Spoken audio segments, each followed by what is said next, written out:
Okay, Paul alluded to the fact that I taught him. A couple of years ago, I retired after spending 47 years teaching in Catholic high schools. For 10 of those, I worked with the Sisters of Mercy at Mercy High School, which is where I taught Paul.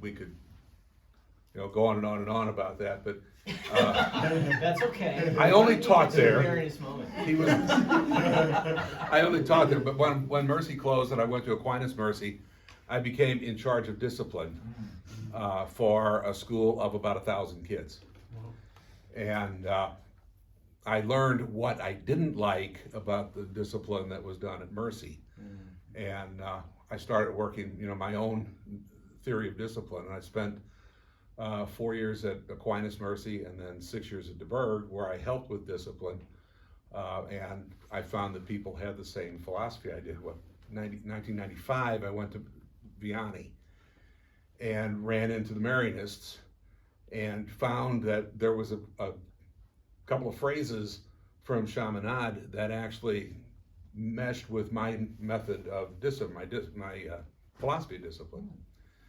And Chaminade wrote at one point to treat people better than they should be treated, or they deserve to be treated. And he made a comment about using a prudent reliance on leniency. So, in working with discipline, we tried to give kids second chances, which didn't always happen in the first 10 years of work I was doing. But when I was in charge of it, that was my philosophy: work with a kid. No kid's bad, but Paul turned out really well, even though he had his issues. I had my But we always worked with kids. And we would try, we had things on the book that said, certain things would lead to potential request to withdraw. Nobody ever expels anybody. We ask the family to make a decision to withdraw the kid. But with the Marianists, we worked with the kids. We looked into, second chances. We looked at the kids who are kids, and kids do stupid things, particularly boys. And a school of between 600 and 800 boys, they do a lot of stupid things. But we always worked with trying to help them see the error of their ways, and so we always use that prudent reliance on leniency. And you never know when it pays off. You see kids who graduate, and a lot of teachers say they never know what happens with kids. The good ones, the bad ones, the indifferent ones. And occasionally you'll see the good kids. You'll hear about them or you run into them. And I run into kids all the time that I taught, and can't remember what school it was, but I run into them. They remember me. But in the last year, I ran into two kids from Vianney who thanked me for saving them. Wow. And it was because of our discipline. One guy,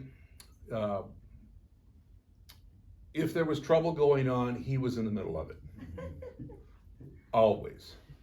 Brian was a great kid. I only taught one class at Vianney all those years, and I had him in a current issues class. And Brian was a nice kid, but if there was something going on, he was there. Maybe not in the middle of it in the action, but he was instigating. And we got, he got his third or fourth or fifth strike, and we had a discipline board, and he came in, his parents came in, and he pled his case, and I was the disciplinarian, and so I couldn't be the teacher who spoke in his favor. And we had trouble finding a teacher who would speak in Brian's favor. So, I kind of broke the rules and said, I think Brian has, redeeming social value. He's done stupid things, but I think we could fix that. And one of the other guys said, I don't know, you can't always fix stupid. I said, I want to try. I want to try with Brian to see if we can salvage him. He was a sophomore at the time. So, we voted to keep Brian in school. And his aunt lives upstairs from me in the condos. And she called me one day, it was Easter, I think, last year. She said, can you come up to my apartment? Brian and his family are gonna be here. And he wants to talk to you. So I said, oh, okay, fine. So I went upstairs, just before I was supposed to be at my daughter's house for Easter. And I called her and said, I'm gonna be a little bit late. I'm meeting a kid upstairs that I used to teach. And she says, not again. And there's all these people, they run in, they hear who her name is, and you relate to Dennis Matreci? She's gotten to the point, she says, why would you ask? So I went up and was talking. Brian is now the head of an IT department for a major company. Wow. He has a wife who is a saint. Nice lady, but and 3 little kids, three boys. Oh wow! And but I think they were like 1, 3, and 5. They were just getting to go to school. Yeah. And but he thanked me for saving him, because he said, I wouldn't be where I am today if I hadn't graduated from Vianney. Wow. Whoa! So that was that year. Then about maybe 3 months ago, I was picking up a UPS package at a drugstore, because of course UPS decides to deliver the package to the drugstore in St. Louis Hills, and I live in Shrewsbury. And there's nothing close to Shrewsbury to drop a UPS package. So I get over there, and the pharmacist is a kid I taught. Connor was a kid who, we had a policy that if you failed three credits in a year, you technically weren't allowed to return to school. And we were on that 4x4 block, so you could fail a couple of courses in the first semester, and the way we were set up, you could make up the credits you failed in the first semester. Connor failed 2 in the first semester, didn't bother to do anything in the second semester, and failed 2 more. So of course, you pull out the book says can't come back in the fall because you failed equivalent of a whole semester. And Larry Keller was the principal at the time, and I said, I don't want to kick Connor out for that. And his older brother was 2 years older. His older brother was, the angel. He was on the shelf with the wings and the halo. Connor's mother was a saint for putting up with Connor. she had her hands full. And I said, I don't want to put Connor out.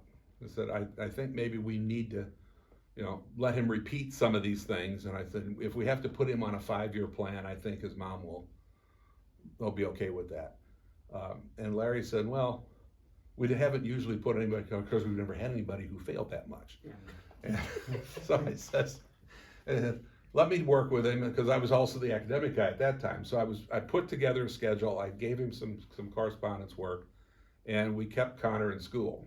And Connor was a junior, going to be a senior, and most schools wouldn't take senior transfers. And of course, he would have had to repeat a junior year in most places. So we kept him, and he made up his work.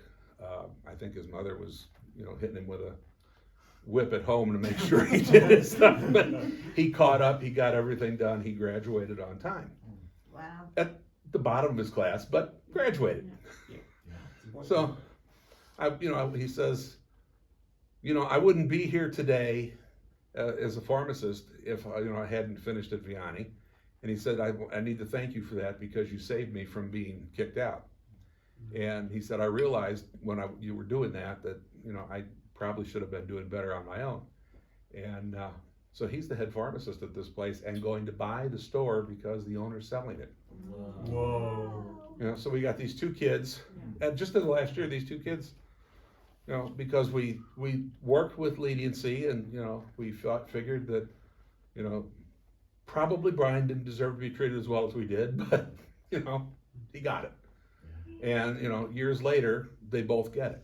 So, but those are our success stories. I love it.